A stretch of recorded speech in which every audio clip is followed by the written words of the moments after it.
Okay, so this is the video for section 8.2. And 8.2 is the part of 8.2 that we're covering is how to graph simple rational functions. Rational function, you should be keying in on the word ratio here. The idea is that you've got two polynomials, p and q, and you just have one of them divided by another. So stuff like 3x squared minus 2x plus 1 divided by 4x cubed minus 3. That's a polynomial on top, a polynomial on the bottom. So the whole thing forms something called a rational function. Okay. Rational functions don't include square roots or weird exponents like to the negative 3/7, stuff like that. They're just nice, clean powers of x. Okay. All right. Now the most basic rational function is y equals 1 over x. That's the parent function for almost everything we're going to look at. So y equals 1 over x, that's what we're going to take a look at for a graph to start here. So y equals 1 over x, I've made a table of values here. This is essentially going to be your standard starting table for every rational function you're going to graph, since we're going to start with the parent. So y equals 1 over x, let's plug in negative 3. If you plug in negative 3 right here, you get 1 over negative 3, which is the same as just negative 1/3. If you plug in negative 2, you get negative a half, because you're plugging it in the denominator. If you put negative 1 in the bottom, then 1 over negative 1 is just negative 1. This one's a little bit weirder. If you plug in negative a half, then you've got y equals 1 over negative a half in the denominator. And the way to get rid of that, actually, let me write it this way, is if you multiply both sides by 2 over 2, then the top turns into 2 times 1, which is 2. And the bottom turns into negative a half times 2, which is negative 1. So this whole thing is negative 2. 1 over 0, if you plug in 0, you can't divide by it. So 1 over 0 does not exist. That's actually kind of important for our graph. It means that the graph has some sort of gap at 0. Okay. If we plug in a half, I've got y equals 1 over 1/2. And then again, if we do that same trick like before, multiply both sides by 2, I get 2 over 1, which is just 2. So this is going to be 2. If I do 1 over 1, that's 1. If I do 1 over 2, that's a half. If I do 1 over 3, that's a third. Okay, so if we graph these points, I'll graph them in red here. Negative 3, negative 1/3 would be about here. Negative 2, negative a half would be about there. Negative 1, negative 1's right on that dot. Negative 1/2, negative 2 is right about here. If you were to plug in like negative a third, you get negative 3, which would be about here. So this part of the graph, you can kind of see it curves down like this. If we do the other side, we got 1/2, positive 2, 1, 1, 2, 1/2. Let's see, 2, 1/2 would be about here. 3, 1/3 would be about there. If you did 4, you get 1/4, which is even lower. 5, 1/5 would be even lower. So the bigger x gets, the more positive x gets, the closer you get to 0 way out here. But it stays positive. And the more negative x gets, the closer you get to 0. Like if you plugged in negative 100, you get negative 1 over 100, which is really close to 0, but on the negative side. So what happens is you get a picture that does this. It goes off to 0 this way, but stays underneath the axis, and then shoots down along this axis right here. And then it does the exact opposite over here, where it comes from way up high and then shoots off to 0 down this way. So this right here is the graph of 1 over x. Okay. There are two asymptotes here. There's an asymptote that's right on top of the y-axis, and the equation of that line is x equals 0. Whoops. And then there's another asymptote right here on the x-axis, and all those points have the equation y fit in the equation y equals 0. So this is the graph of the parent, and this table is kind of a key table that we need. Okay, what are the equations of the asymptotes? Well, we got y equals 0, and we've got x equals 0. Two asymptotes. If you think about the domain, well, you can get the domain actually just by looking right at the function. The one x value you're not allowed to plug in is 0. Every other x you get a number for. And if you look at the picture, well, you get a graph for every single x value you want, except at 0, there's no graph there. It's just an asymptote. So the domain is everything except for 0 for the x's. And then for the y values, again, it's everything except 0, because you get all positive y values because the blue curve exists all above the axis. You get all the negative values. You just never get y equals 0 out of this thing. So it's everything but 0 for the y's. In number 2, oh, so this stuff is kind of key too. This is going to be important as well because that's part of the parent. If you know it for the parent, you can figure out, after all the shifts and stretches and everything, what your new asymptotes are going to be and your new domain and range. So if we think about negative 3 over x, how do you get that from 1 over x? Well, first you're going to, the goal, really what you need to do is multiply this thing by negative 3. And that's really the same thing as a vertical stretch by 3 and a vertical reflection. Now this part I'm not as worried about if you don't really remember those terms. More important is if you started with that table, y equals 1 over x, and I said, how do you get to the table for y equals negative 3 over x? Well, you just take what you had before and you multiply everything by negative 3. That's the same thing as multiply all the y values by negative 3. Right? You took all the original y values, which were 1 over x, you tripled them and made them negative, or you switched the sign. So that's how you get the new table of values from the parent. Okay, so now let's take a look at number 3. This function, 2 over x minus 3 plus 1. Okay, how do you get that from the parent function? Well, the parent is y equals 1 over x. Then you're going to multiply by 2. That's the same thing as a vertical stretch by 2. Then you'll do your shifting. And so the x turns into x minus 3. And if I subtract from the x's, that's the same thing as going right 3 units. And then that plus 1 is up 1. Right? This works very similarly to how we were doing the exponential and log graphs before. So really what you have to do is you're going to do a vertical stretch by 2, and then you're going to shift it right 3 and up 1. So that's what we're going to do down here to get our new tables. Okay, so the parent function is y equals 1 over x. Then we're going to do the vertical stretch by 2 to get y equals 2 over x, which really means multiply the y values by 2.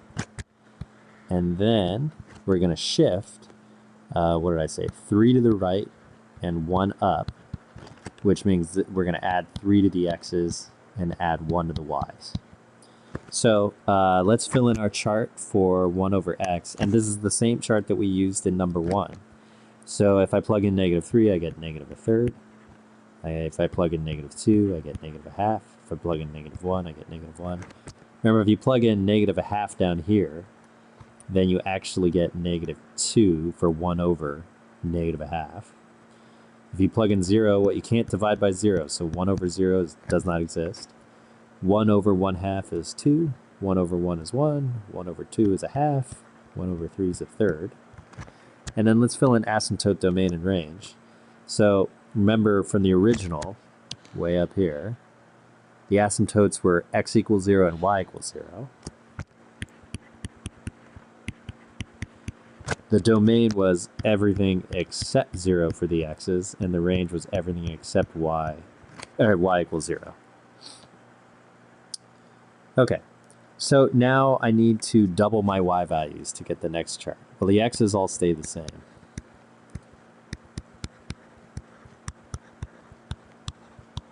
If I double my y's, Then instead of negative 1/3, I get negative 2/3. I get, instead of negative a half, I get negative 2/2, which is negative 1. If I double negative 1, I get negative 2, negative 4. If I double does not exist, well, if I double something that doesn't exist, I still have something that doesn't exist, just twice as much of something that doesn't exist. If I double 2, I get 4. Double 1, I get 2. Double a half, I get 1.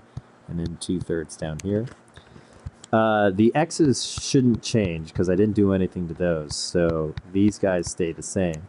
And then if I double y equals 0, well, I'm still getting 0. And if I double everything but 0, I still get everything but 0. Okay, then I'm going to go 3 right. So 3 right means add 3 to the x's. This turns into 0. Negative 2 turns into 1. Negative 1 turns into 2. Negative a half turns into 2.5. 3, 3.5, 4, 5, 6. Then I have to add 1 to all my y values. So negative 2/3 plus 1 will be 1/3. 0 here, negative 1, negative 3. If I take something that doesn't exist and I add 1 to it, it still doesn't exist. If I add 1 to 4, I get 5. Add 1 to 2, I get 3. That's a 2, and this will be 1 2/3. So the x's I added 3 to. So my new asymptote for the x is going to be 3 because I added 3 to the x's, which means my new domain is everything but 3. The y's I added 1 to, so from 0 it turns into y equals 1. And so my new range is everything but 1. Okay? So then we have to graph it. So let me do this. I'm going to take this chart that we just came up with, edit, copy, and I'll paste it down here so it's easier to see.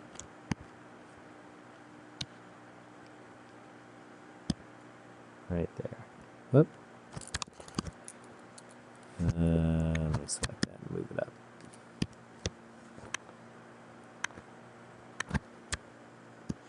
Okay, there we go. Okay, so this is what we're graphing. So first thing, graph the asymptotes. All right, so I've got x equals 3. So right here, that's a vertical one. X equals 3. And y equals 1 goes across like this.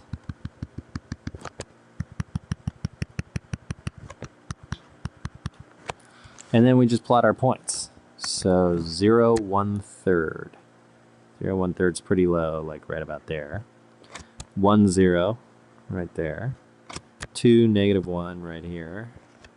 2.5, negative 3. 2.5, negative 3 is here. Then we get to 3 does not exist, so that's the asymptote. That's where the graph's going to break. 3.5, 5 is here. 4, 3 would be about here. 5, 2 right here. 6, 1 2/3 would be about here. And then you should be able to see the 2 loops here. There's the one branch. By the way, the technical term is branch. And here's the other branch right there. Like that. So there's our graph. Okay? We'll do one more on this page here. So number 4. We're trying to graph negative 4, x plus 2 minus 1. Okay. So parent function is y equals 1 over x.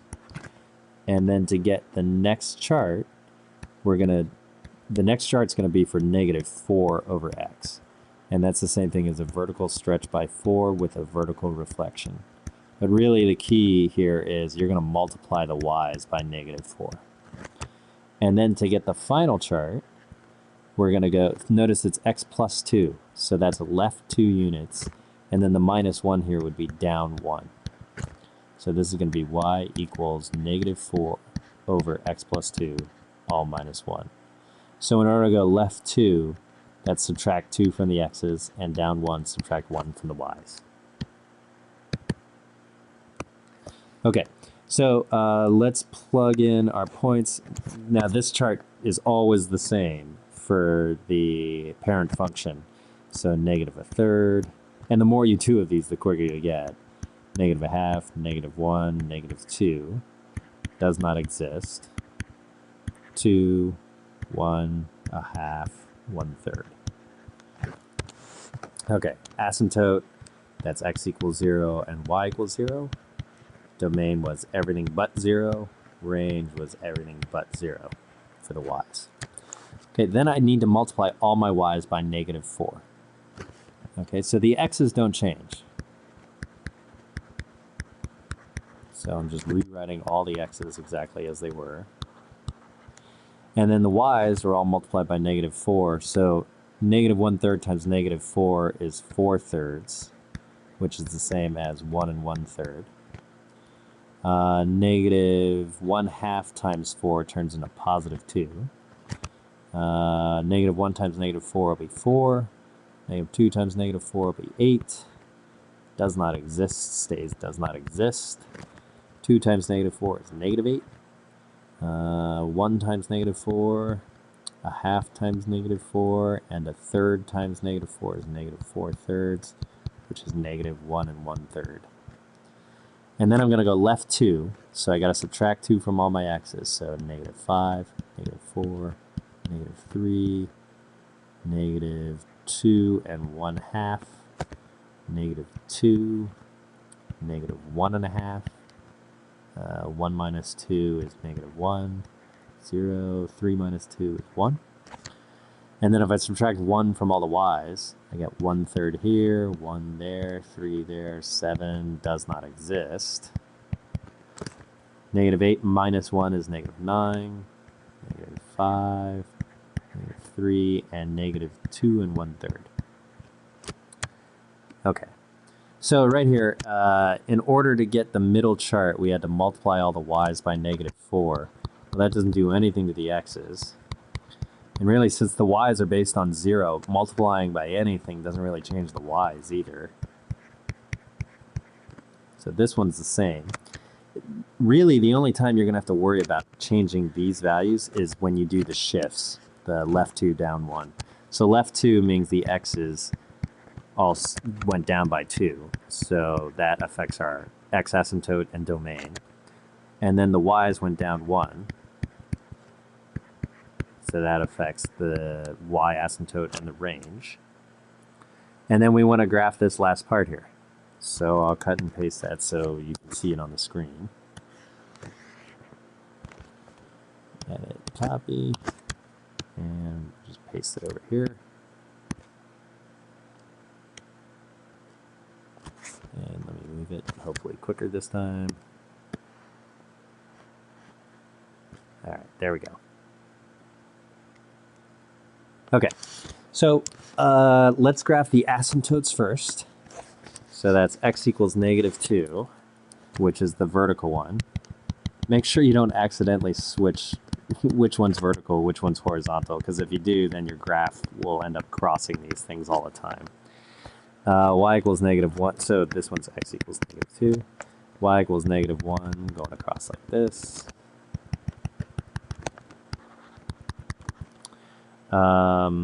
Let's see, what else? And then just plot the points. So -5, 1/3 is about there. -4, 1, about here. -3, 3 is up here. -2.5, 7 is pretty high up. That's all the way up here. So you can kind of see this one is, this branch is looking like this. Use the asymptotes to guide you, by the way. And then on the other side of the asymptotes, we're going to be down in this bottom section.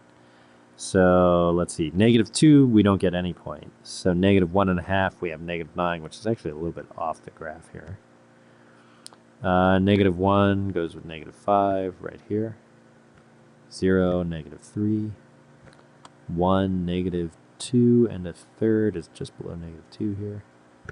So you might be able to tell that this part of the graph looks like this. It comes up along that vertical asymptote, goes through our points, and then curves off along the horizontal asymptote.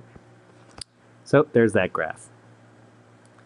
Okay, so there's still what, two more graphs to go. I'm going to stop the video. Well, I'm going to pause the video and fill these in, and then I'll show you the final. I'll just kind of show you these on the screen, so you can pause now, and then once you're done, just unpause, and then you can check your work. So I want you to try 5 and 6. Okay, do 5, unpause, check it, and then do 6. Okay. Okay, so if you've unpaused, here's the charts for 5. And the only thing I'll talk about, you always start with the same parent stuff, the 1 over x. In order to get the second chart, you're doing this multiplication by the -2 part. So that's multiply all the y's by -2, all the x's stay the same. And then to get to the last part, that's where you do the left 4 and up 3. So that's subtract 4 from the x's, add 3 to the y's. So you can pause here and check your charts, and then in a couple of seconds I'll scroll down and show you the graph. Okay, so here's the graph with that last chart next to it. So again, this is the final chart, and this is the graph of this function right here. So always make sure you graph your asymptotes first, right? That's kind of the key, because it helps you guide your curves once you've plotted your points. Also, if you're ending up getting anything that looks weird, it doesn't look like these 2 branches, then double check those points again. Make sure you're plotting them correctly. If your table's correct, then you must be plotting something off a little bit. I often accidentally will plot the y equals 3 and the x. I'll switch them. I'll end up graphing y equals -4 and x equals 3 by accident, and then I realize something's wrong when I plot the points and they're crossing those asymptotes. Okay, so you can pause here and check that, and then I'll scroll down in a couple seconds for the last problem. So try number 6 before you before you keep going. Okay, so here's the chart for 6, the 3 charts for 6. And again, the parent is 1 over x, and so we have all that standard info for 1 over x that we keep going to. And then to get the next chart, you're going to multiply all the y values by 3 because of this vertical stretch by 3. And then, so the x's stay the same, the y's all got multiplied by 3. Then we're going to go to the right 1 unit and up 2. That's how we get our last chart. So that's add 1 to the x's, add 2 to the y's. Be extra careful when you come across fractions. When you add 1 to the x's, that changes these guys. And when you add 2 to the y's, that changes those guys. So you can pause here and check your charts, and then I'll scroll down in a couple of seconds. Okay, so now let's take a look at the graph. And I've cut and pasted that final chart next to it just so you have it. And it should look like this. Again, it's probably a good idea to start with the asymptotes x equals 1, which is this vertical one here, and y equals 2, which is that horizontal one there. And then you can plot your points and kind of use the asymptotes to guide the curves. Okay, so I hope that helps, and now you've done plenty of these graphs and you can try the homework.